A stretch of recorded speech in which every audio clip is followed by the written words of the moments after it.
Today's video has been brought to you by NordVPN. Stay tuned for a special offer. It's been almost 4 decades since an Air Canada Boeing 767 ran out of fuel at 41,000 feet. With solid piloting and a little bit of luck, the jet landed without any severe injuries to passengers or crew. The aircraft itself even went on to serve another 25 years with the airline. Let's take a look at the story of the Gimli glider. On July 23, 1983, Air Canada Flight 143 took off from Montreal and headed towards Edmonton via Ottawa. The flight was operated by a 5-month-old 767-200 with registration Charlie Golf Alpha Uniform November. On board were 61 passengers and 8 crew. While the aircraft was cruising at 41,000 feet over Red Lake, Ontario, the cockpit crew received a warning of low fuel pressure in the left fuel pump. The pilots first assumed the fuel pump had failed and switched off the alarm, as the flight management computer said there should be plenty of fuel. However, within moments, the right fuel pump alarm also sounded. The crew then decided to divert the aircraft to Winnipeg, 120 miles away. As they commenced the descent, the left engine failed in a matter of minutes. No sooner had plans for a one-engine landing been made than a loud bang could be heard and the cockpit alarm began blaring, noting that all engines were out. The plane had lost all power. As if flying with no engines was not bad enough, the Boeing 767 was one of the first jets with an electronic flight instrument system powered by its engines. This meant that when the engine stopped working, all the instruments went dark. Thankfully, the Ram air turbine was enough to power emergency flight instruments sufficient to land the aircraft. It also provided some hydraulic support for the crew to be able to maneuver the plane, which was not possible by muscular strength alone. However, instruments lacked a vertical speed indicator that could have provided an idea of how far the plane could glide. Former RCAF Station Gimli, an old Air Force base, was 20 miles closer to the aircraft's location than Winnipeg. Flying the jet were Captain Robin Bob Pearson and First Officer Maurice Quintal. Pearson had 15,000 hours of flying time while Quintal had 7,000 hours. As chance would have it, Captain Pearson was also an established glider pilot, and First Officer Quintal had trained at Gimli while serving in the military. Even though the decommissioned base had no emergency services, it was deemed to be the safer option. However, neither of the pilots was aware the base had been turned into a drag racing track, with a major race scheduled for that very day. An aircraft needs functioning engines and fuel in the tank to fly safely, but safely surfing the internet is made possible with the use of a VPN. With 5,500 servers in 60 countries, NordVPN provides more servers to achieve the best connection speeds for your needs, and it's available on up to 6 devices. Once you're able to travel again, using NordVPN will protect your IP address at airports, hotels and cafes around the world with its encryption and a strict no-logs policy.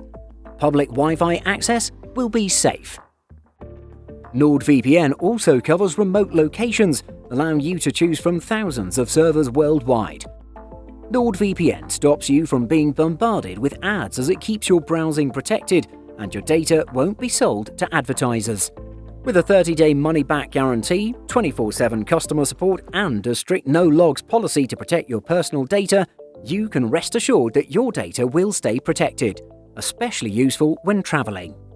Go to nordvpn.com/simpleflying or use code SIMPLEFLYING to get a 2-year plan plus 1 additional month with a huge discount. Thanks for watching. The 2 heavy landing gears were dropped and locked into place using gravity, but the lighter nose gear only extended part-way down. Simultaneously, the crew realized that they were coming in too quickly and too high towards the runway. They opted to perform a quote-unquote side slip to reduce altitude and speed. The jet touched down within 800 feet of the threshold. The nose gear gave out immediately as the plane touched down. However, everyone on board survived. 10 people suffered minor injuries during the evacuation. Investigators later found out there was only 64 litres of fuel left in the tanks, but no leaks. The factors that led to this situation are fascinating. First, there were problems with the plane's Fuel Quantity Indication System, or FQIS. The day before the incident, an engineer in Edmonton ran a service check on the plane's FQIS, according to a bulletin issued by Boeing. The system failed, which made the fuel gauges go blank as a result. The engineer, in lieu of spare parts, fixed the problem by disabling the system's second channel and tagging the circuit breaker. He informed the pilot flying out of Edmonton the next day that the fuel would need to be measured with a float stick. However, due to a crew change, the information wasn't passed on accurately. The second, more important factor had to do with a change in the units used for measuring fuel. The plane had just been delivered to Air Canada from Boeing's Everett facilities 4 months earlier. It was the first aircraft in the Air Canada fleet to use kilograms on the fuel gauges, and the measurements needed to be entered in kilograms per litre. However, the fueler who checked the float stick reported the density in pounds per litre, as this was still the procedure for other Air Canada aircraft.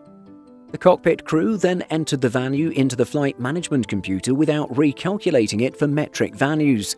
So instead of tanking the 20,088 litres of fuel required for the return flight to Edmonton, the plane left with just under 5,000 litres. The captain repeated the same conversion issues after another float stick test during the stopover in Ottawa.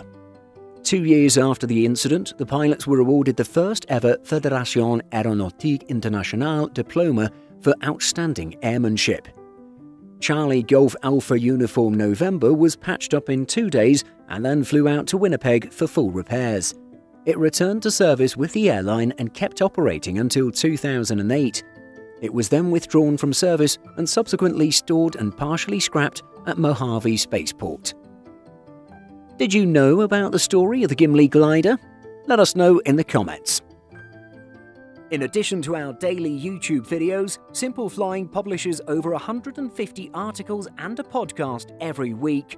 If you're looking for the latest aviation news and insights, visit simpleflying.com. Thanks for watching, and don't forget to like and subscribe before you go.